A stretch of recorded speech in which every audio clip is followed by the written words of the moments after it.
Welcome to another edition of Whether or Not. I'm your host, Dennis Khrulov, with forecaster David Guerrero. So David, this comes to our last show together.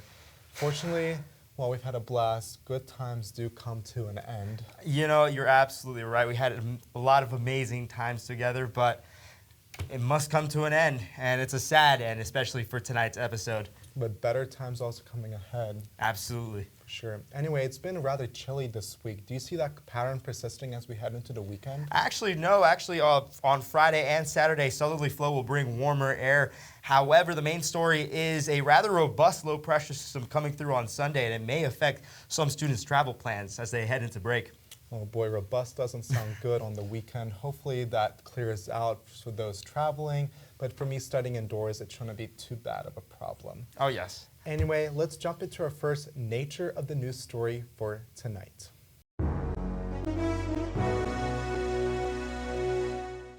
When you think of December weather, snow and cold probably comes to mind. However, for Pennsylvania residents, that was not the case for the first weekend of December. On Sunday, December 3rd, a low-pressure system moved into the region, allowing for much warmer air to advect in ahead of it. Temperatures were as much as 10 to 20 degrees above average, especially across western portions of the state, combined with favorable dynamics for thunderstorm development, such as moisture and lift. Scattered thunderstorms fired across western Pennsylvania. These thunderstorms caused heavy downpours, sporadic lightning, and even accumulating pea-sized hail. The Steelers versus Cardinals game in downtown Pittsburgh had to be delayed multiple times due to frequent lightning. As these storms moved into central Pennsylvania, the storms slightly strengthened, in which led to the rare severe thunderstorm warning that was issued for Center County. As the storms moved through, small hail and frequent lightning was observed. As projected in our winter outlook, the abnormal warmth in December was not entirely unprecedented, and if it continues, this may be the last time we deal with isolated thunderstorms this month. The Indonesian volcano Mount Merapi erupted on Sunday, affecting approximately 75 climbers near the peak and covering surrounding communities in ash. As of Wednesday, the death toll reached 23 climbers, with all remaining individuals trapped on the volcano successfully evacuated. The eruption released thick ash columns up to 3,000 meters high, affecting nearby communities with volcanic debris. Known for unpredictable eruptions due to its shallow source near the peak, Merapi is one of over 120 active volcanoes in Indonesia, which is also located in the seismic-prone Pacific Ring of Fire. Even after more than 3 days, volcanic ash continues to fall in the West Sumatra province. Authorities advise residents and visitors to refrain from activities within a 2-mile radius of Mount Merapi's crater.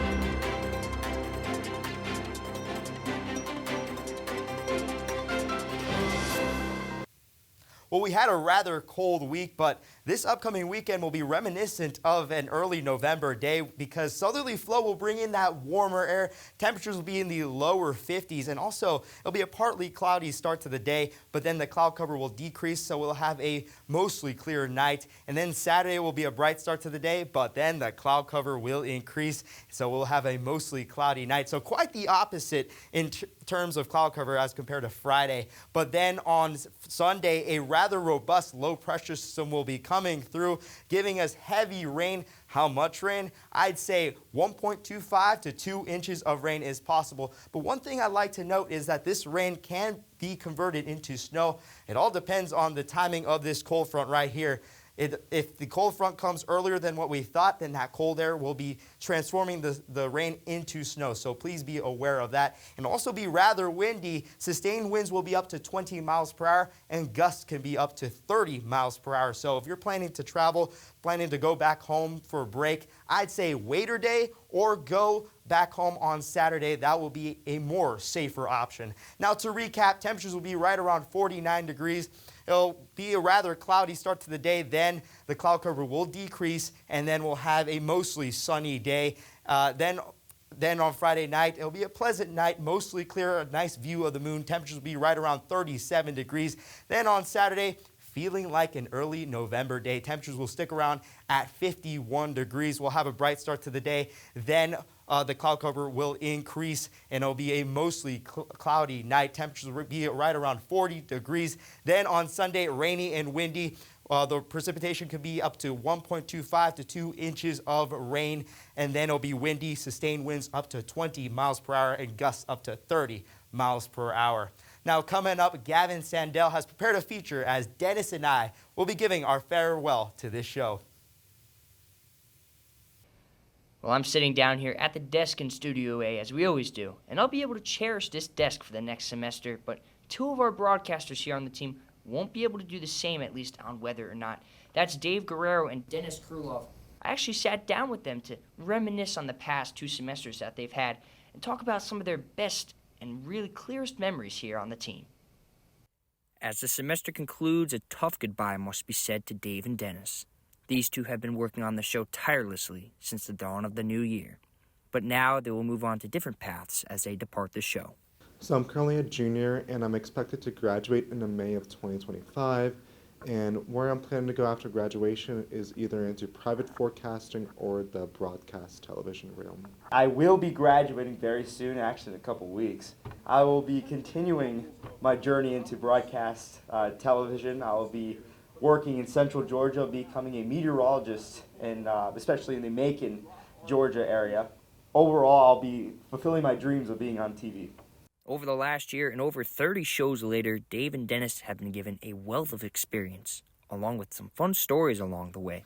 So the show has helped me tremendously by getting a lot of action in doing like live desk shots that you usually don't do in other clubs within the media department, and a lot of skills with creating graphics through the Max program, which has helped me proficiently.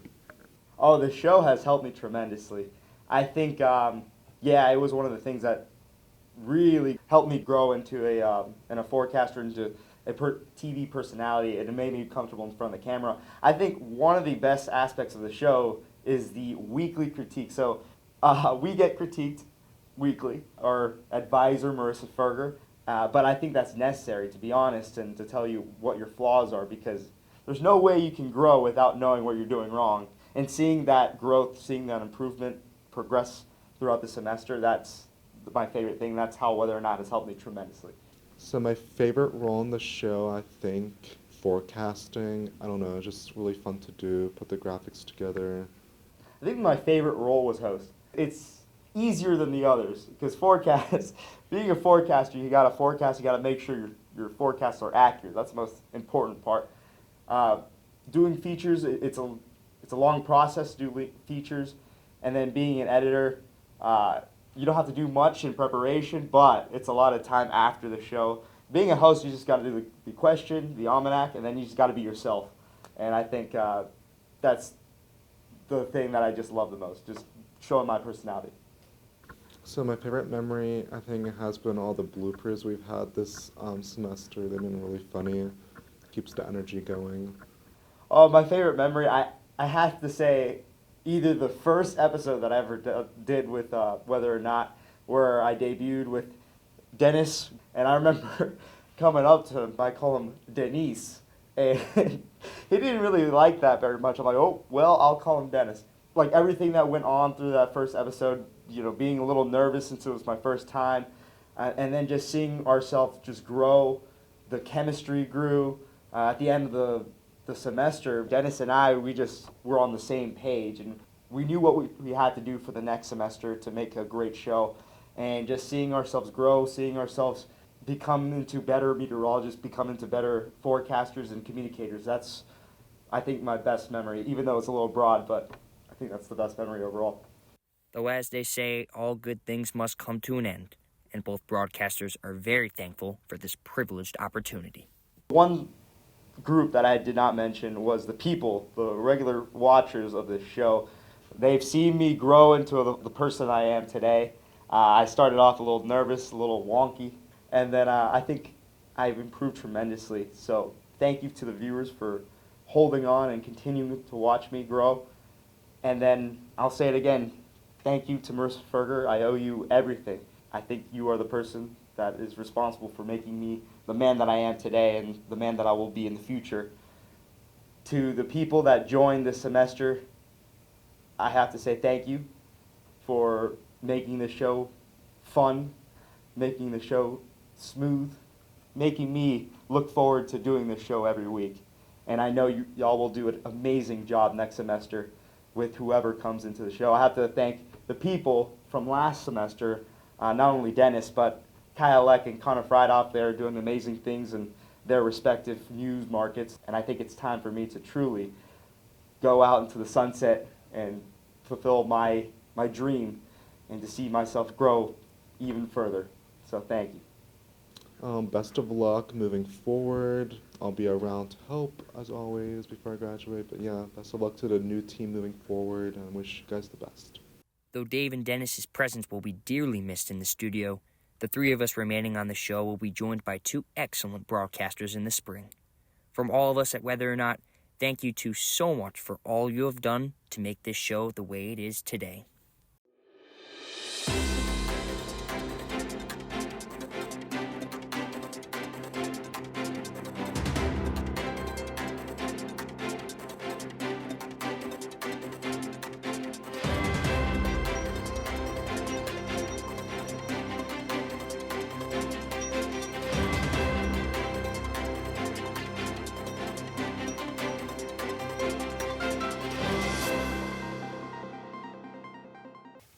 Well, thank you very much, Gavin, for that wonderful feature. And as Dennis said earlier in the show, all good things must come to an end. And before I say my final goodbyes, let's recap the weekend.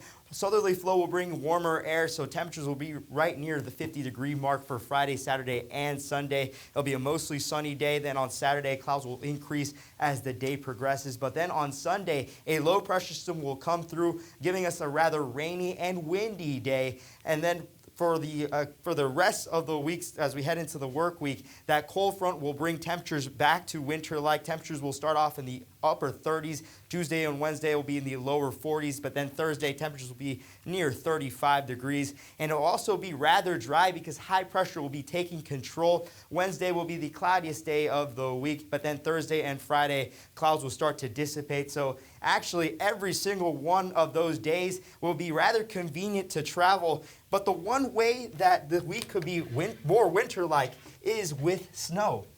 So in terms of the winter-like conditions, our weather whiz quiz question of the week, we'll be talking about seeing one of our coldest temperatures that was recorded in State College. So our question states, what was the lowest observed temperature ever recorded in State College? Was it A, negative 12 degrees Fahrenheit, B, minus 16 degrees Fahrenheit, C, negative 20 degrees Fahrenheit, or D, negative 27 degrees Fahrenheit? If you guessed C, negative 20 degrees Fahrenheit, you are in fact correct. And that temperature was recorded in the year of 1899. You know, Dennis, that was a long time ago, but honestly, when we first did our first episode of Whether or Not, feels like it was recorded in 1889 as well. For sure, but when you're having fun, time sure does go by really quickly. So that's true. what we kind of saw on our show. That is true. I mean, I can't believe it. This is our final show together. We've been through a lot together. We had Kyle and Connor. Now we have Madison, Gavin, and Ben Yaya. But I'm confident that that group of people will do an amazing job next semester in leading the new generation of Whether or Not. Oh, for sure. I'm excited to see how they put Whether or Not forward, and I'll be surely watching those episodes from home every Wednesday evening. I'll be watching from Georgia as well, so. Best of luck to you in Georgia. That sounds so exciting. Thank you, Dennis, and I know you will have a very bright future. Thank you. Anyway, thank you for joining us for the last show of the semester. We'll see you again in January.